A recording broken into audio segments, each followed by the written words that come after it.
Brian Callahan, the new head coach of the Tennessee Titans, he was the one that actually said in the second half against the Bears, in which the Bears scored no touchdowns and ended up getting a win, if we just punted, we win that on first down, we win that game. Here's the new coach for the Tennessee Titans who let one away in Chicago. Yeah. It was situational. We were playing so good on defense that it's almost as if if we just punted it on 1st and 10 every time, we might have won the game.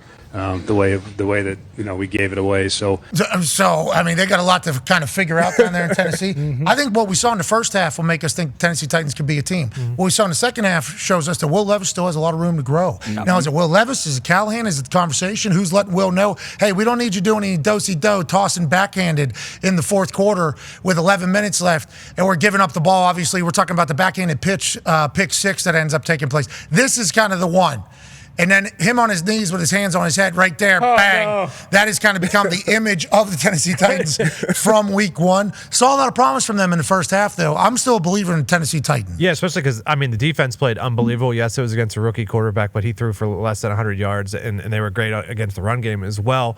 And then you talk about how their run game was. They were running for over 6 yards a carry with Pollard and Tajay Spears, but guess what? There's a red-nosed reindeer sitting right behind Will who knows how to win football games. If they need to, Mason Rudolph will come in there and win them some football games. Amen. Yeah, he certainly will. He did for the Pittsburgh Steelers. Remember, they wanted Mason Rudolph the hell out of town. Yes. And then they were all chanting his name. He came back, showed some promise for that Pittsburgh Steelers team, and then he gets sent to the Tennessee Titans, although all eyes are on Will Levis all offseason. A lot of people saying they believed in Will Levis all offseason. Oh, yeah, big time. Felt like they were all in on him just because of the moves they made. It really did feel like Will Levis, like, okay, we're building around Will Levis. We know he's the guy.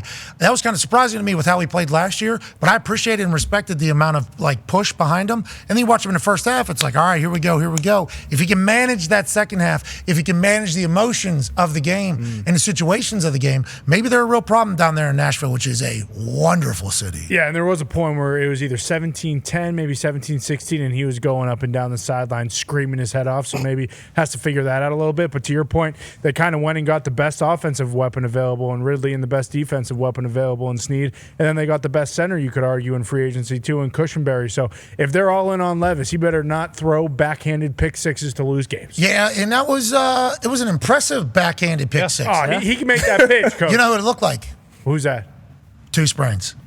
All I can think of is this guy's too tough. This guy wants to make too many plays. He's got that Carson Wentzism in him. Sure. Because Carson would never go down. No play was over. I can do whatever. And he was incredibly talented and was able to do all those things. And when he's playing great football, he was through the roof. But then whenever he was making some of those decisions, it was like, this is professional football. You can't be doing that. Whenever I saw that backhanded toss, I'm like, wow. Oh, no.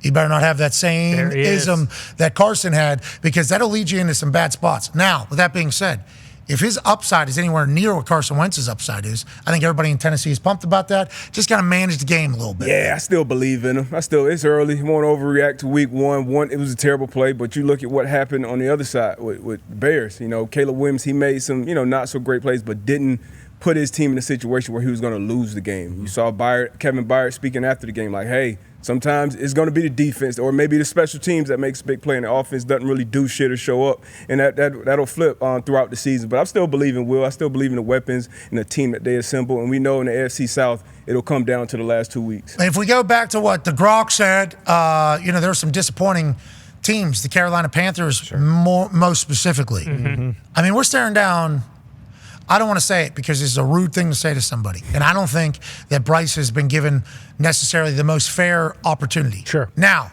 if Andrew Luck is on that team, how does it go? If you drop somebody who's supposed to be a guy, C.J. Stroud on that team, how does it go? And that's unfair to Bryce Young to do that. But that's the reality of the situation whenever you're talking about judging number one overall picks in this entire thing. If Andrew Luck's on that team last year, does it look as bad as it looked? I don't know. I legitimately do not know. None of us do. But if Andrew Luck's on this team, does it look as bad as it does right now? Cam Newton. He had Cam Newton on the team. Mm-hmm. How does it look? And that's how it's going to be judged because you're the number one overall pick. Not fair, but that's just reality of the situation.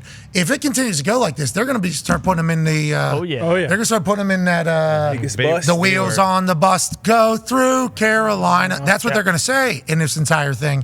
And I don't think it's fair. Obviously, he's already on his second head coach, his second offense coordinator. But that team sucks, and there is not a lot of hope. They're actually selling tickets for $1.80 right now. That's right. Two. You can get 2 tickets for $1.80 right now to a Carolina Panthers game. It is home opener. Yeah. This would be home opener, $1.80 for 2 tickets. Now, at the end of the year last game of the season, it was raining terribly. They were in front of like 100 fans. That is not normal in the NFL. At what point does the NFL look at Tepper and look at the Panthers and go like, hey, you're going to get relegated? You remember what happened to Burnley, okay, when they were up with the big boys and then they get dropped down a championship?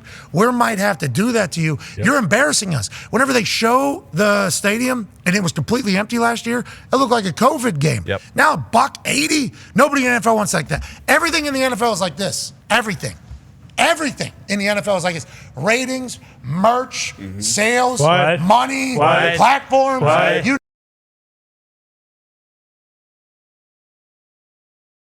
Down there. Well, and it's not like the game was close at any point. Like, it was 30-3 at halftime, and one of the clips that we ran, it was 7-0, of course, but that was Bryce Young's first throw as an interception. So when we're talking about like number one picks, and you guys talk about like scripts that coaches have too. Sometimes those 15 plays Bill brought up that might not be part of the game plan, but just to get yourself in rhythm. Like, this is 1st and 10. And he throws a terrible interception right off the bat to start the game. Like, I genuinely hope for Panthers fans that it gets better, because we all waited so long for football season, and I feel bad for people that wait this long, like Luke Combs, and then this is how your season starts. You basically don't want to watch anymore, and we're not even a couple weeks into the season, but things do not look good up there or over there. I mean, listen, I agree with everything he just said. I absolutely agree. Like, if I'm a Panthers fan and you wait 8 to 9 long months, and then that's the product you have to see. But it is what it is. I mean, what they is? They suck. They're ass. I mean, it's week 1. It is. There's a lot of seasons. But there's 16 more games. Saints are good. But the more this happens, like, they continually show what the Panthers gave up to get Bryce Young, and what the Bears were able to get with that. It's like, we're talking about the Bears, some people are picking them to go to the Super Bowl. You're like talking about them winning the NFC North. There have been a couple people who have. I won't say who, but some buffoons. Yeah, exactly. And that, granted, when your quarterback goes 14-29 and throws for 93 yards, maybe that tempers things a little bit. But I'm just saying, like, the more the Panthers, and not just lose, like get embarrassed like this, like they're just going to keep going back to that. And then you talk about like free agents, like you're getting into that area where you're going to have to spend serious money to get like the mid-tier free. Like, no one who's worth the shit is going to want to go and play in Carolina. I'll tell you what, Charlotte's a beautiful city. It is. It is a beautiful time. It's beautiful. It's a beautiful time. If we had to go back and ask him now, I mean, you remember we had him on a couple years ago, and Thielen told us, like, this team can win right now.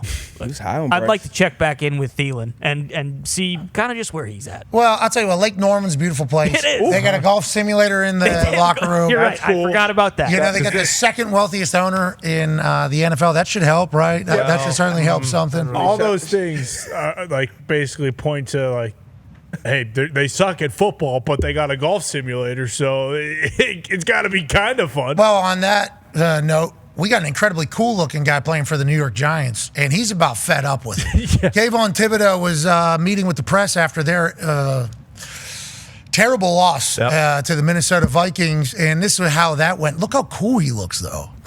I know that a lot's on you guys in the pass rush up front. Like, that's what this team's supposed to be built on. How much? Anybody else got questions? What happened? Why, is that a big question for you? Go ahead. What happened on that penalty? Man, I tried to convert. I think I kind of hooked his face mask. All right, looks cool. Very cool. He's very good at football. Obviously not pumped about how this whole thing's going with the Giants. This is like Giants and Panthers now are the teams that we're kind of like you guys suck. Yeah. And you guys are going to have to figure it out. Think about those locker rooms. That's already being labeled out there. Now, obviously, outside distractions cannot get inside. But we were all inside that New York Giants building and facility all offseason. So we know exactly what the expectations were, what they were hoping would happen, what doesn't happen. Now you're a player in that locker room, and it's potentially all going to unfold right in front of your eyes. Yeah. Thibodeau's a dog, for sure, but he's going to have to have a lot of those situations, I think, after games this year. Yeah, it's one thing to suck in Carolina. It's a completely different beast to suck in New York, especially coming in with I would say some tempered expectation with Daniel Jones at quarterback. But that is supposed to be the strength of the team, the pass rush. You brought in Brian Burns, you gave up whatever for him, you paid him, you got Kayvon, and then you lay an egg in week one. Now, once again, week one, don't want to overreact. And in the context of that interview, I don't know how many questions. I think that was Jordan. I don't know how many questions he answered. He peppered with him before that for him to say, hey, anybody else got any questions? God damn, you're real chatty, aren't you? But it's frustrating. You get that 15-minute cool down period after the game, and then you got reporters at your locker. It's tough, but hey, it's a long, long season. You just got to rebound. Got to rebound. Keep going. Now, to be clear, you like that he has that emotion, right? Yeah. This is a good thing, not a bad thing. If you're a Giants fan, you're happy that he's upset about how it's going. You're happy that he is immediately after a game. I mean, that's not an easy time, especially after what happens there. So you like how invested he is. You like that he is a little bit emotional. With that being said, you're hoping he looks cool on a positive side. Yep. For sure. Much quicker than the other.